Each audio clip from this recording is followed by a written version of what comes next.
Well, this brings me to my keynote speaker of the morning, which I think you're going to love. So many of you know I'm a part-time student working on my doctorate at Temple. And as part of that, I get to go once a month and read books that really stretch my mind and think about concepts that are really, really good for me. And Dr. Gimwat's work that you heard yesterday was all about country flows and the fact that the world is not flat. And I read Richard Florida's book around the creative class and about city flows. And I don't know if you've thought about country flows versus city flows, but the cities are going to become megacities, and the demand becomes spikier. And we talked about omni-channel, and we talked about last mile delivery.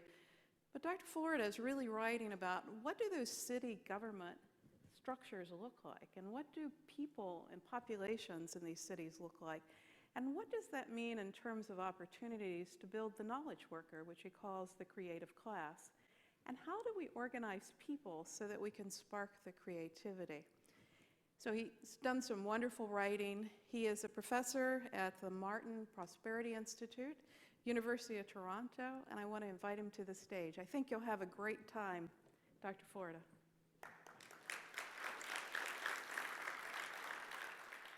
Thank you. Thank you for that kind introduction, Laura, and thanks to all of you. This was really helpful. I said this to our colleagues at the table. Usually as a speaker, you have to come into a room, you have not heard none of the conversation, you're completely cold, and therefore largely irrelevant. So hearing you and speaking with Laura and looking at the visuals were extraordinarily helpful to me. And what's really interesting is, especially looking at that visual and hearing the conversations you've been having and hearing your report backs, what you are doing mirrors my own intellectual evolution. And I'll get to that in a minute. But we were talking at the table about predicting the future. And I like to think about my own life because I come from a simple background. You'll hear a lot more about that in a minute. But I think about how we can't predict the future, and we can't. You know, I look at now, and I think back to my grandparents who came to this country from southern Italy off a farm around a century ago. They had no car, they had no television, they certainly had no internet, they had no radio, they lived in Newark, New Jersey with an outhouse, they had no telephone. That's 2 generations ago. I think about my dad. I'll tell you lots of stories about my dad who really taught me. My dad had a 7th grade education. He worked in a factory his entire life. He was married to one woman, my mother. They lived in one house where we were born and they died. And now I think about my life and trying to protect, and we have our first child on the way, trying to project her life. And I think about how my life has changed, and we're just saying, like, here's my office, right? I mean, this is just so trite, but here's my office. I don't need anything else. I don't even need my laptop. I don't have to go in. I can Skype with people. I can FaceTime. My team is all around the world. I don't need to be located near a library. I don't need to have file cabinets filled with papers. People say, well, you need an office. For what? I don't need an office. I think about the fact that I don't drive a car. When I was 17, the first thing I wanted there is Uber. And I think Uber is one of the biggest disruptors of all in this. Uber. Yeah, I have a car. It's 10 years old. It has 30,000 miles. We leased a new car for my wife 3 years ago. It's coming off lease. It has 600 miles on it. We'll buy it out, and it's kind of like a luxury good, like a pair of nice shoes or a tie or a purse that we admire. I think about the fact that I never go to a store. Think about that. You probably heard that. How many stores is Macy's going to close this year? How many does, right?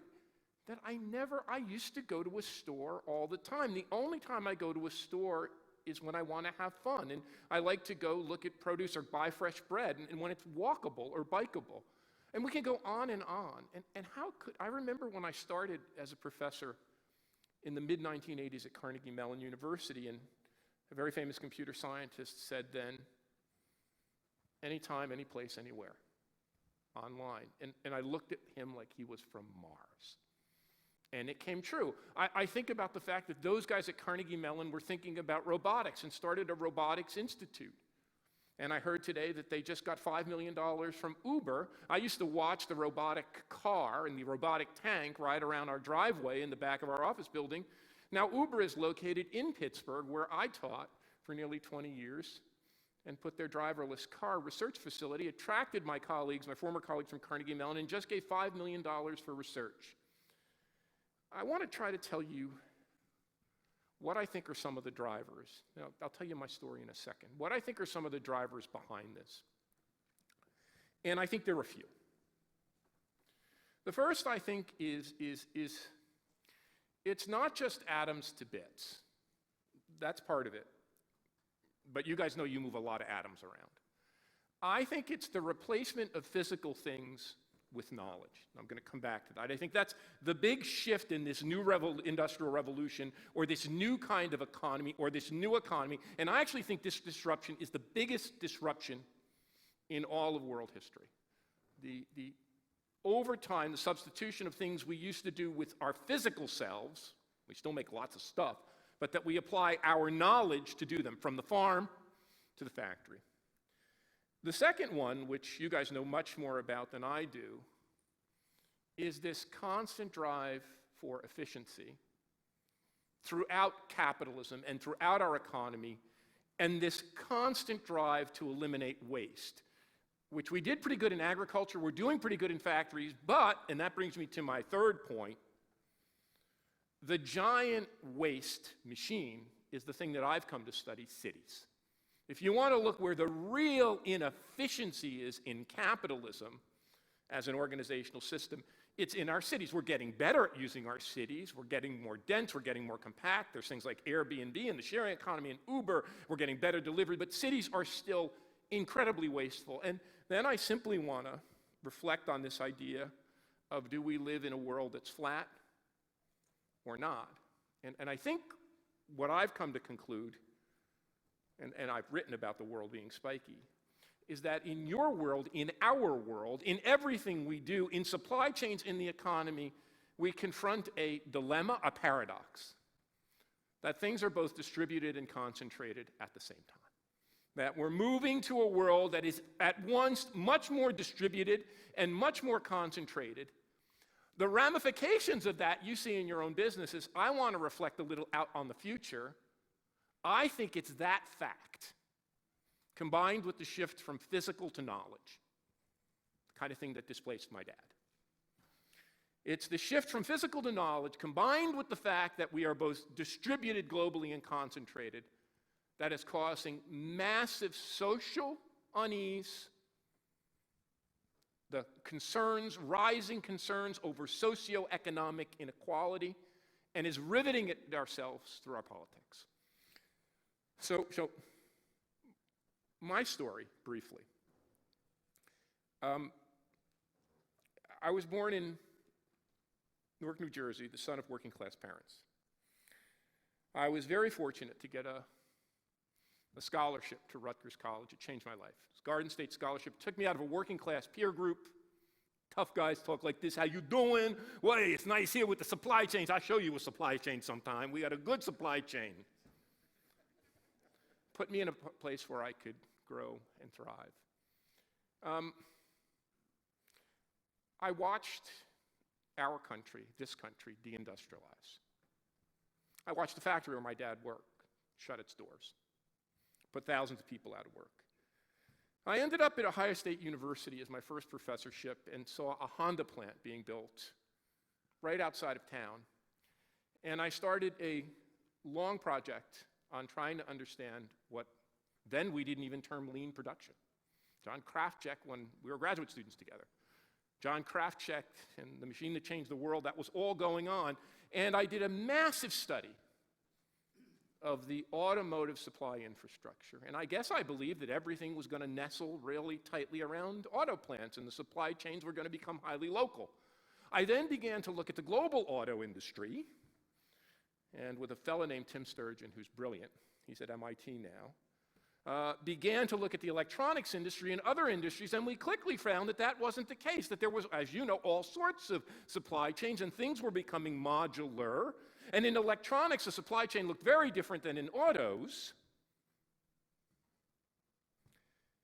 And then I started to study research and development and the globalization of research and development, and how Japanese and German companies and other companies were opening research and development units in the United States. And when I did that, something clicked.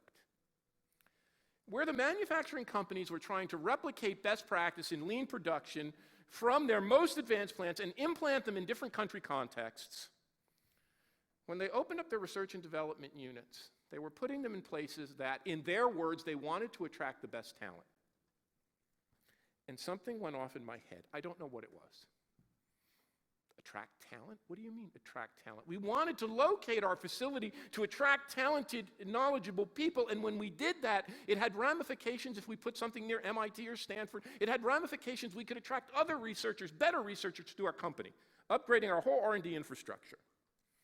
I began to study sustainability.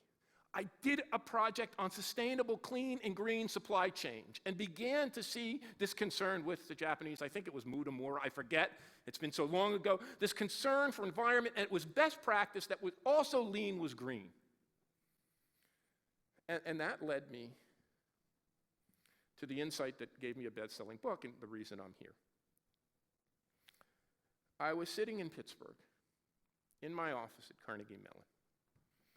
I was watching Carnegie Mellon create new technologies, new companies.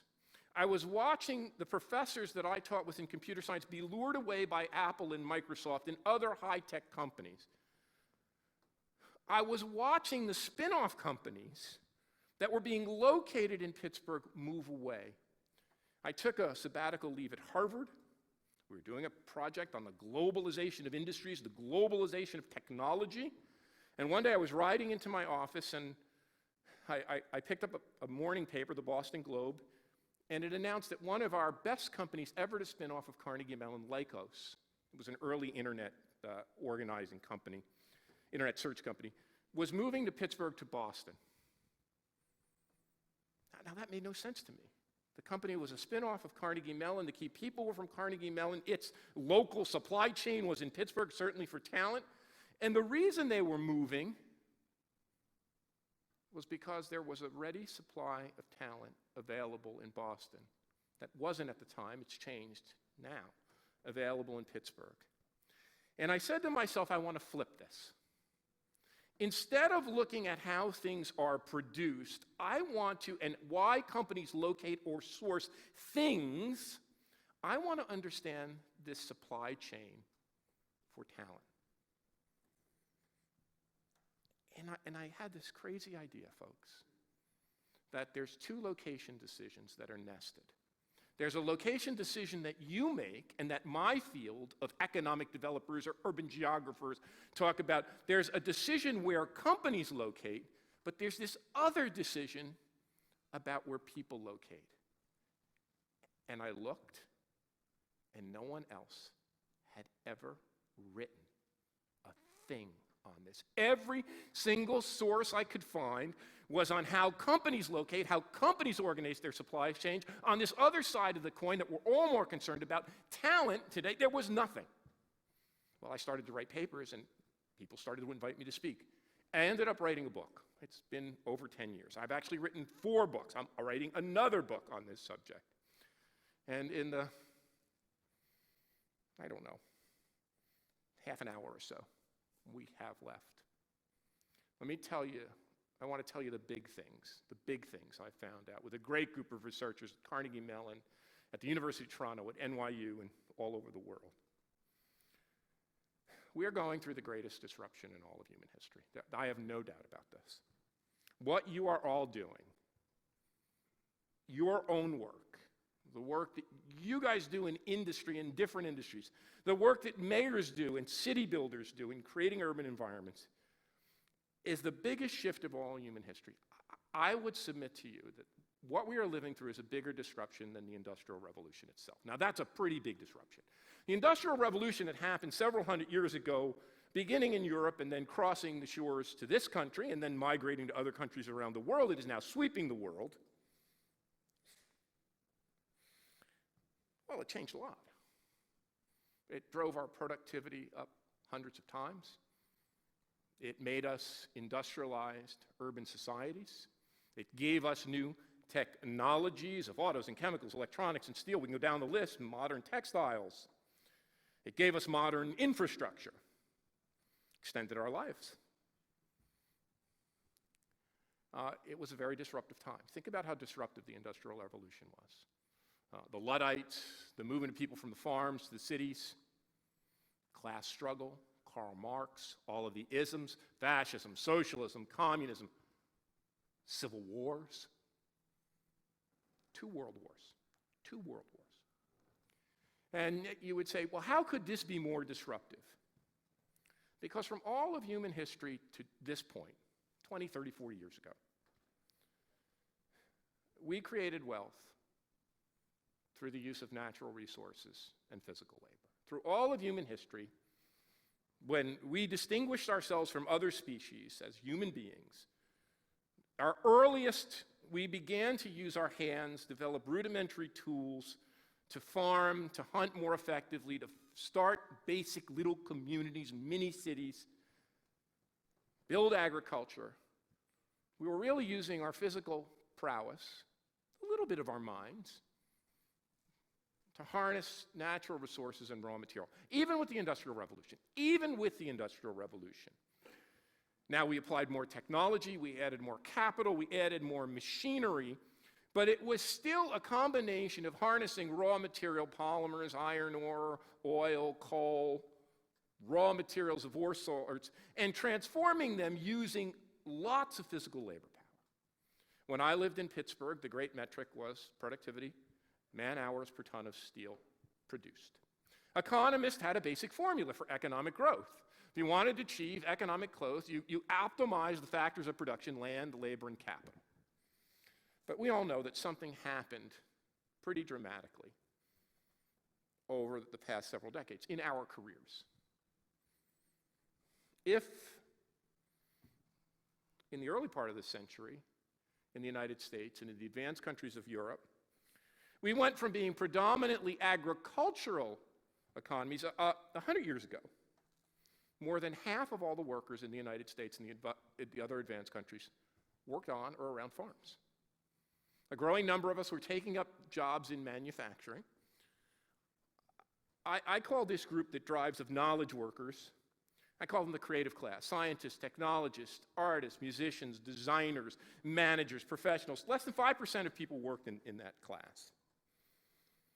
By around 1930 or 40, about 5% of Americans worked on farms. Now about 1%. We still produce a heck of a lot of food, as many of you know, but about 1% of Americans or less work on farms.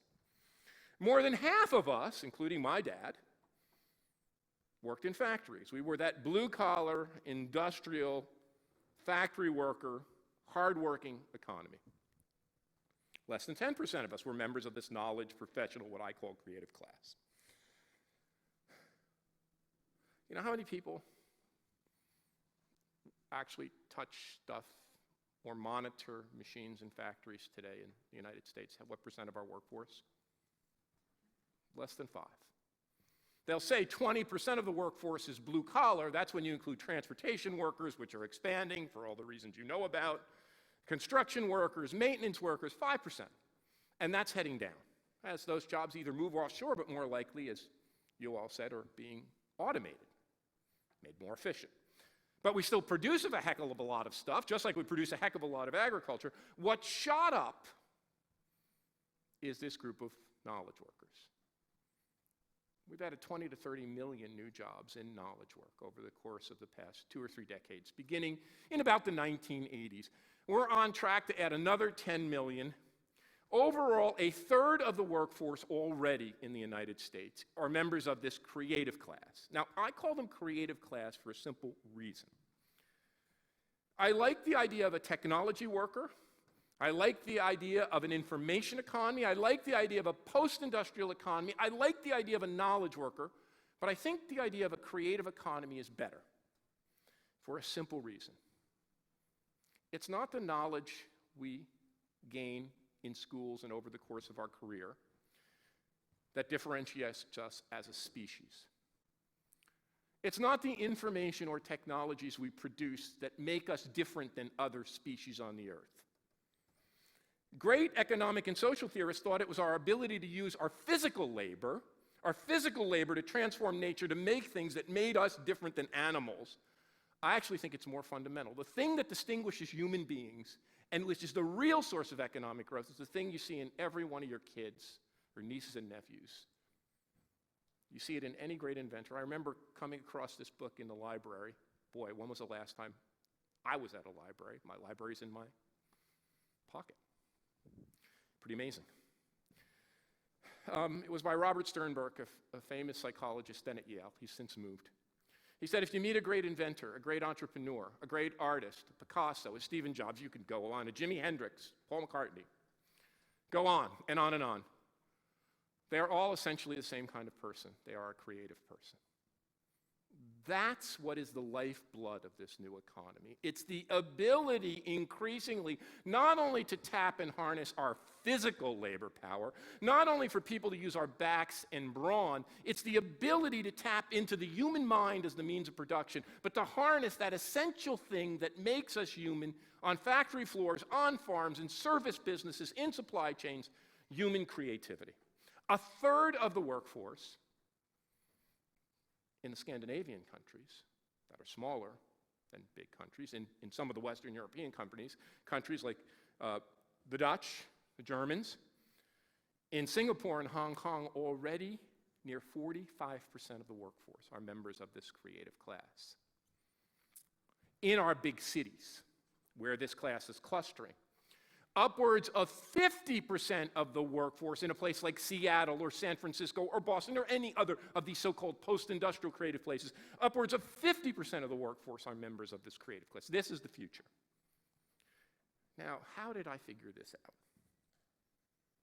I've already given you a little tour, but there were two ways. And it doesn't come from trying to study hipster cities or creative people playing in latte bars and in music scenes. It comes from my work in factories. In my migration around the world, trying to understand and learn from what you do, I ended up one day outside of Nagoya, Japan, in a cold rolling mill. I had seen cold rolling mills in Pittsburgh. They were ugly, dirty, disaggregated, discontinuous processes. I walked into this cold rolling mill. This is now probably close to 2 decades ago. And it was a continuous process, about 7, 8, 9, 10 minutes, start to finish. Looked like paper in a paper mill. You guys know much more about this than I do. I said, well, what great laboratory? MIT, Todai, University of Tokyo. What great scientist invented this? And the very polite Japanese manager said, Professor Florida, you're remiss. The factory itself is a living laboratory. This wasn't invented by your great Carnegie Mellon professors. This was invented by the collective intelligence of people working hard together, day in, day out, when needed with engineers and researchers, to combine a whole set of discrete processes into what you now see as magic. I learned it from my father. My dad's name was Louis Florida, born in 1921 in Newark, New Jersey, son of Italian immigrants. My dad was a child of depression, as he liked to remind me. He turned 13 in 1934 at the heart of the Depression. On the day he turned 13, he put his books down. He walked down to the employment office and got his working papers. Took a job making eyeglasses at a factory in the Down Neck section of Newark called Victory Optical. Just like these. Victory Optical's back, by the way. They're now licensing. They don't make frames anymore, but they're back. Frames just like these. My dad made cooler ones because my dad loved manufacturing. He made aluminum temples. He had the only pair. Looked just like this, but with aluminum temples on the side. He told me, someday, Rich, we're going to have designer eyewear. Someday, Rich, designers are going to put their names and this commodity is going to be transformed. Those guys just missed that. Those glasses were commodities, they said, for $5 or $10. These bad boys, they're Dita, made in Japan, $500. Same darn thing. My dad worked in that factory until Pearl Harbor was attacked. He put his tools down, joined the U.S. infantry, stormed the beaches at Normandy. Came back, and guess what? Went right back to work in that same factory from 13 to just about age 65. The factory closed a little bit before he was 65. Met my mom, got married, had 2 boys, gave us good Italian names, Richard and Robert. They wanted us to assimilate. They didn't want us to go to the rabble and the mafia and all of that. They wanted us, the boys, and they did good, right? They put us in Catholic school. I got the scars on both hands from the pointers to prove it. I wanted to see what my dad did. Where'd he go in the morning? In that gold Chevy Impala with the black vinyl roof. And I begged him, Dad, can I come with you to the factory? And he said, no, I work in the factory, so you don't have to work in a factory. It's your job to go to school. Get good marks, son. Oh, I was a pain in the ass, trust me. I'd kick and scream, and I want to see what you do. I want to see where you work, and da, da, da, da, da, da. If you didn't have to take your kid to work, right? Factories were dirty, dangerous places back then. Finally, my dad was very smart. On Saturdays, when the factory would run overtime, he'd relent. And he'd take me. We'd go in that. My parents had suburbanized. They moved to North Arlington, New Jersey. Does anyone know it? Exit 15W, you know it by the smell that emanates from that part of the New Jersey Turnpike. Right, literally. The Pizza Land, if you ever watched The Sopranos, the Pizza Land Pizzeria is on one corner and the Bada Bing Club is on the, I grew up totally Sopranos. That's how I grew up. Working class, it was great. Queen of Peace. Queen of Peace Boys High School, where we were the Queensmen. That builds character. We take that drive and we'd enter the factory, and my dad spoke pretty good Italian. He could talk to the Italians. He knew enough Spanish to talk to the Puerto Rican workers. He'd picked up German during the war. He could speak to the machine tool workers. My dad rose up to be a foreman. You guys know, when I talk to young people, my students, they have no idea what a foreman is. Well, a foreman? Who's that? My dad was a foreman. He actually became the working plant manager. There was more MBAs and engineers, but he was the plant manager, foreman of the entire plant. And I would see the machines, they were making metal frames, they were making plastic frames, there were plating machines. And I would see the machines, and I've always been fascinated by technology. And my dad would see me watching the machines, and he'd poke me on the shoulder. He said, Rich, it's not the machines that make this factory great. It's the knowledge, it's the intelligence, it's the creativity of the people who work here. You see, that's it. We are now massifying this. What used to take place in elite salons and amongst professors and a cadre of research laboratory scientists often at campus, what used to take place in small bits has now become general. We are harnessing, and we have so much of a way to go. We have so much of a way to go, but we are beginning to harness creativity on a mass scale. Every single human being is creative. That's our task. Every single human being is creative.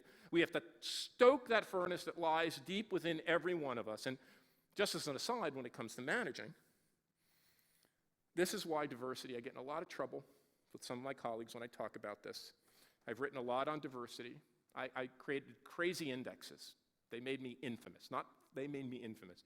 I wanted to find out where these creative clusters emerge. So I started to work with my graduate students and really smart students, and I had a great student who was gay. And he said, look at your knowledge in creative clusters in San Francisco, Seattle, Washington, D.C. He said, you've named the 10 gayest cities in America. We wrote a paper on why cities that are attractive to the gay population have a set of characteristics that are also the kinds of things that attract the high-tech entrepreneurs. We then invented our bohemian factor. We looked at why cities that attract artists and musicians and designers. Oh my God, I've never been so pummeled by my scholarly colleagues. But I'll just note one thing, because we have the data now.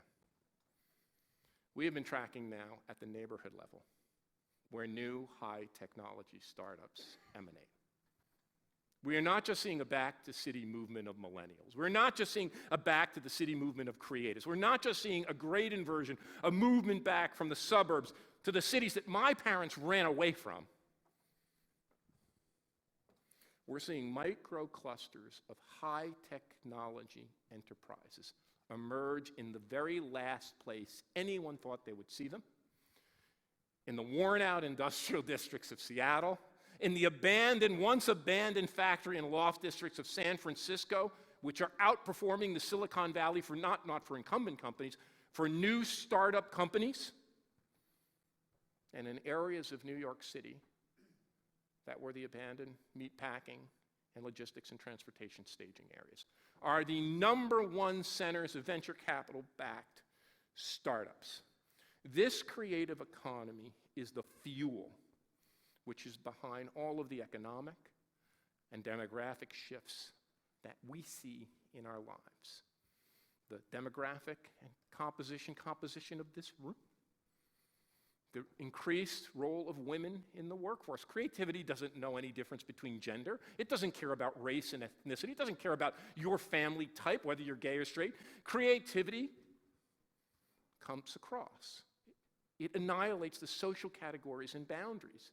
That's why places like San Francisco and the Silicon Valley, the most diverse places, the places with the largest numbers of immigrants, 50% of those high-tech startups have a new American, a non-native American, an immigrant as a member of their founding team. It's why we work flexibly. We work very differently than the routinized way my dad worked. It's why we work flexibly. We work in teams. It's why people are moving back to cities, because creativity requires clustering. Now, that brings me to my second big point. If the creative economy is the underlying driver, it needs a container. The container of the old physical industrial economy was simple. I teach in a business school. My dad worked for the same company for life. The container of the old industrial economy was the large, vertically integrated corporation. It's what drove our economy forward. What's good for General Motors is good for the nation. It's what matched people to jobs. It's what created real livelihoods. But now we know the average American changes a job once every 3 years. The average young American changes a job every year. People move routinely. I've moved 17 times since my 20s. And I've done a whole bunch of research on moving and why people move and how they move. 10 to 20% of Americans move every year. The container of this new creative knowledge economy is simple. It's the cities, it's the communities, it's the places we live. The knowledge economy, the new social and economic organizing unit, is no longer the corporation, though corporations are essentially important. The new additional economic and social organizing unit is the city itself. I'm not the person who figured this out. A woman named Jane Jacobs, who I got to know when she was in her 80s, wrote a book in 1961, The Death and Life of Great American Cities, a study of her neighborhood in Greenwich Village. She's the person who figured this out. And when I met her, we got to be friends. She said, Richard, I asked her what she thought was her biggest achievement. She said, if I had to pick one thing out, I think I figured something out that puzzled economists. Economists have always thought that the key to understanding and optimizing an industrial system is the division of labor. Adam Smith's pin factory. But a division of labor simply makes things more efficient. What Jane said is what she thought was really, really important, is that we have to figure out where new things and new innovations come from.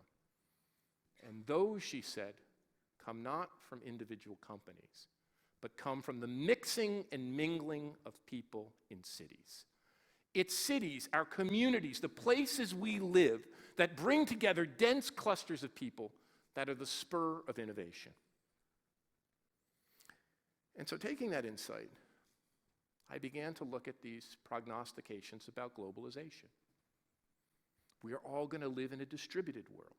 Our supply chains are going to be pulled apart. We're going to be moving things over longer and longer routes. I read Tom Friedman's great book, The World is Flat. And I said to myself, there has to be another side of this. For every force, there's a counterforce. For every reaction, there's an alternative reaction. The world is not simply becoming disaggregated and spread apart and decentralized. at the very same time the world is becoming concentrated. In my words, the world is spiky. The world is flat and spiky at once, clustered and concentrated, centralized and decentralized. As we spread out and we bring more countries, more places become important, we concentrate economic activity and human activity and talent within those places. So, no one can estimate this. Our great statistical agencies, the World Bank, the United Nations, the US government, even the CIA, the great consultant firms, have no useful data on clusters of economic activity other than the nation state. So we did a pretty clever thing. Working with a group of computer scientists, we took the light images of the world at night, and we simply identified the major clusters of economic activity. And there's people doing research on this now, and we're getting better at estimating actually the economic product that's produced, because light has interesting qualities, which it cuts off at certain thresholds, it gets too flat, it's sunlight, there's snow covering, but we're getting better and better at estimating the actual economic product. We identified a new category. We called it the mega region. It's not just New York or Boston or Washington, D.C. or San Francisco or Shanghai or whatever.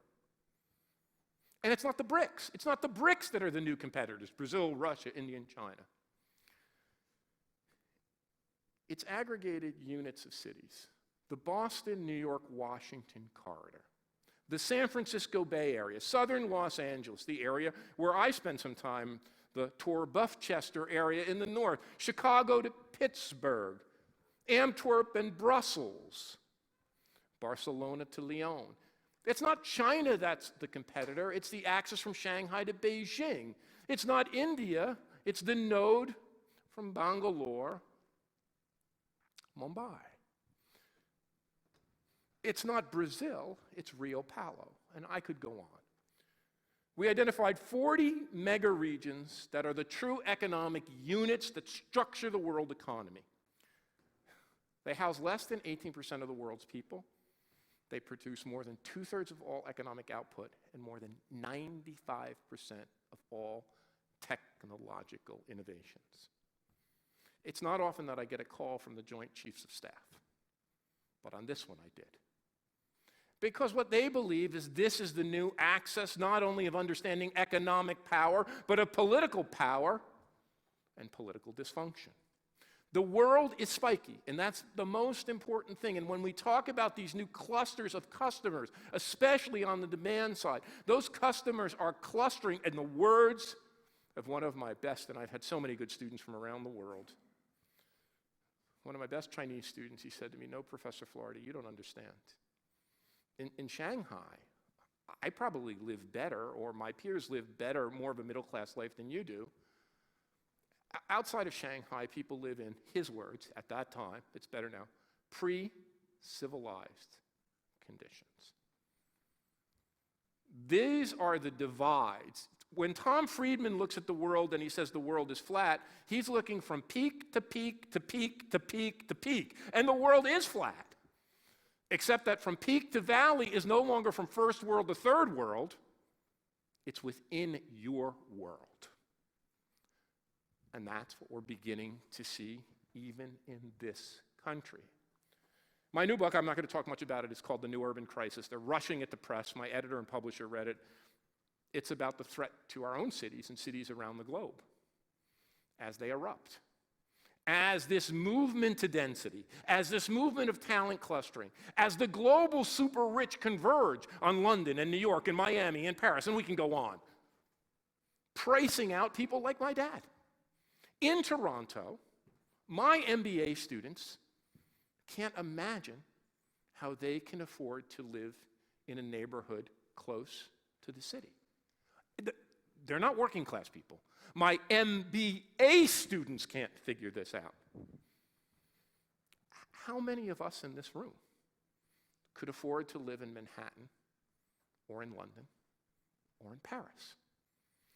The problem that is it creates new kinds of divides and new kinds of politics but it also disrupts that creative engine.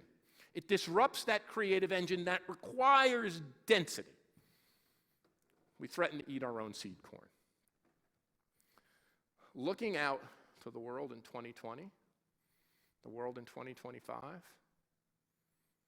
we are looking at a world that's not only more global, but is spikier than anything we've ever seen, and more uneven, where the divides that we see percolating up in the United States, which are the divides that are motivating people to gravitate, whether you like him or not, to somebody like Donald Trump. Look, how many of you, are any of you from Toronto? Remember, when you think about Donald Trump, Toronto elected Rob Ford. If you remember one thing from this remark, remember this. It caused me to change the way I think. How could Toronto, New York run by the Swiss, the most organized, efficient, progressive, the myth to every urbanist like me of a well-managed city, how could it elect Rob Ford, the crack-snorting, dysfunctional, drunken mayor? Because people were being left behind. Because the knowledge workers and the creatives were clustered in the core near the university on the transit routes, and the new Canadians and the immigrants and the people who came from opportunity felt that opportunity fading, and as they got madder and madder and madder, they elected a buffoon. He's not the only one. There will be more Rob Fords. And it's a product of this fundamental force of the clustering of talent, of the clustering of people. And it's up to us to make it better. And I believe we will make it better. And that's why I'm writing this new book. And that's what we're going to focus on. But one last set of remarks, and then I want to take your questions. That's what I think is going to be the most interesting part. I think we've conquered efficiency on the farm. I think we've conquered efficiency in the factory. I think we're not quite there yet in knowledge work. We still have a lot more to do to make knowledge work and creative more efficient. But with the internet, with sharing tools, with cloud, with software, with what's coming, boy, oh boy, I think about my production process and how I used to have to hand write things. And I used to ship drafts by mail, and then express mail, and then ship files, it's floppy disks by FedEx and mimeograph to my collaborators. Now we work all over the world, continuously, 24/7 around the clock. It's getting better. The last frontier of efficiency of waste is the city itself, is the container. And that's what I want to prompt you to think about. When you think about supply chain optimization, when you think about the efficiency gains, look at this inefficient, wasting machine called the city. That's why I think so many of the interesting startups are in what I would call the city space. The Airbnbs, the Ubers, what people call the sharing economy. It isn't a sharing economy. It's an efficiency engine. It's an attempt, a halting attempt, a beginning of an attempt, an evolutionary attempt at taking this new category of production, this new social and economic organizing unit called the city, and making it efficient. Think about your daily life and the things that drive you crazy. Traffic congestion, sitting on a highway, getting packages. My wife, FedEx must have a file on her. The level of frustration she has. And big signs, just leave it, no one's going to steal it, it's not going to be taken away. Think about the condo canyons in our most productive places on earth, like New York and London, with the lights off. Condominium apartments that are used 1, 2, 3 weeks a year. Think about, we have a little apartment in New York, we have a house in Toronto, we have a condo in Miami.